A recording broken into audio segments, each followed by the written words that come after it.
the difficulty and the relief always goes side by side. It's just a matter of choice. Which one you're going to be involved in, the difficulties or the relief. It is a choice through one's actions, through one's understanding of self and their creator. Joseph was taken from his father. His brother was so jealous of him, they wanted to get rid of him because they wanted the affection of their father. They were going to kill him, and one said, no, don't kill him, just drop him down the well. Somebody come and take him and sell him, he'd be in slavery to somebody. They did that. Somebody came and took him, and he was a servant for one of the ministers of the king. Joseph had that light of purity and innocence in his being because Allah Almighty was training him for a day of lack. Allah Almighty was preparing him that when Shaitan tricked all the people, you can trick some of the people some of the time, but not all the people all the time. Allah Almighty waits and watches as Satan waits and watches. But Allah is the best of waiters and watchers. And we plot and plan, but Allah is the best of plotters and planners. Allah always wants to show us who we are and who He is in us. Because we cannot know our Creator except through ourselves. And that's why we have to go through the difficulties and the darkness and the decadence and the enslavement of sin. To the point that only Allah Almighty can relieve us. Allah always going to show up and show out. This is a testing ground. This is not the real world. This is a temporary world in which we have come here as on a tour, on a field trip to learn how Satan works and why he is an avowed enemy of human beings, because Allah Almighty didn't give him the caliphship. So he's going to test the descendants of Adam and Eve, because Adam, he's jealous of Adam, and he's still jealous of Adam, and he's showing that.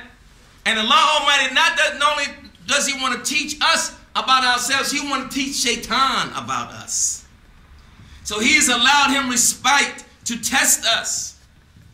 And he's testing us from east to west, north to south, and he's putting blindness on us, making us forget about ourselves and forget about our Lord, and bringing about these illusions that there's lack. There's no lack. Otherwise, if this was finished, the sun wouldn't rise up and set. When the sun comes up, that's a sign that there's a new day, a new splendor, a new brightness, a new increase, new endeavors, new wealth, new enrichment, new enlightenment. But our mind is down, looking down into darkness, depressed. I don't have this, I don't have that.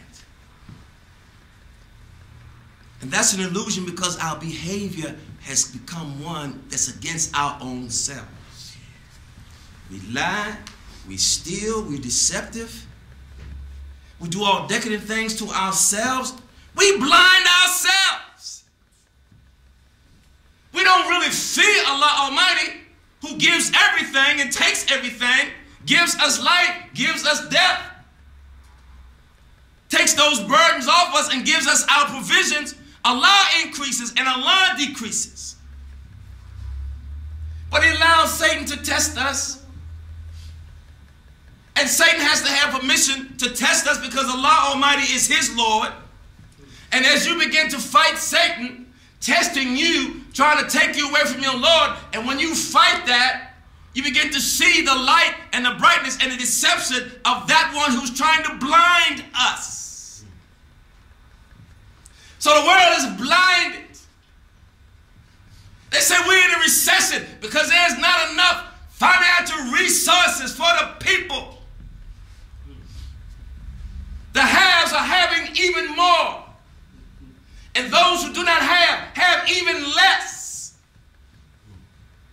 And so now the people are selling their souls for anything and everything, just to have a little bit of hope and a little bit of pleasures. That's an illusion. That's why Allah has to send these gangsters to be among us, to say, wake up, foolish people. It is only a test. It is only an illusion. Takbir! Takbir! Takbir! No matter what the weather, the sun always shines. That is its job. It has to rise up. When there's water, it makes it evaporate. If it's snow, it makes it evaporate. To bring back water, to replenish the land, vegetation. It's working. When we need to worry is when the sun don't come up. But I don't care. During the night, in the dark hours of night, we wake up, it's pitch black over there, pitch black. If there's no lights, we know the sun is going to come up. We don't doubt that the sun is not going to shine. So why do we feel that way in our lives when there's a temporary illusion of lack?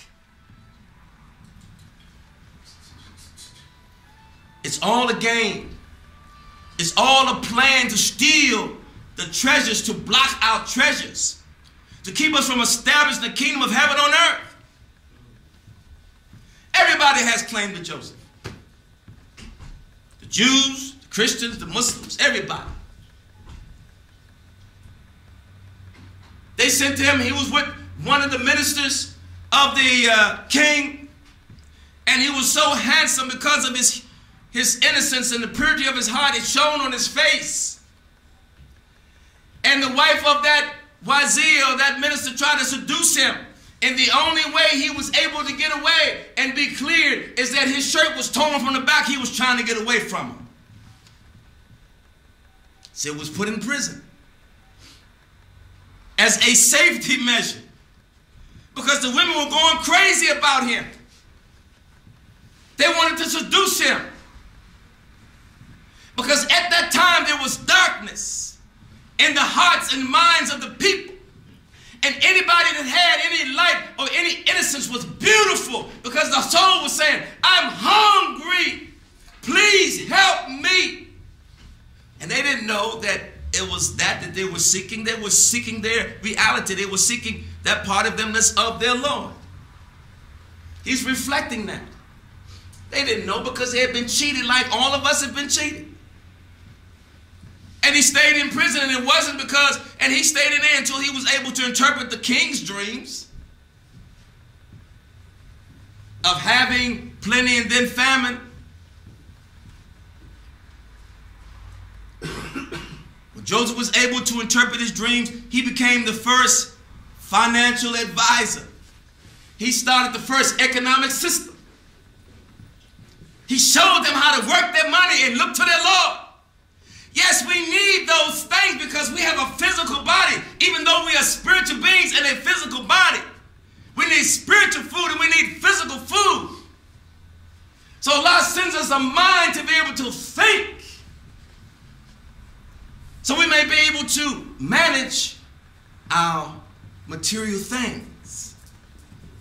So we will spend them wisely, invest them wisely.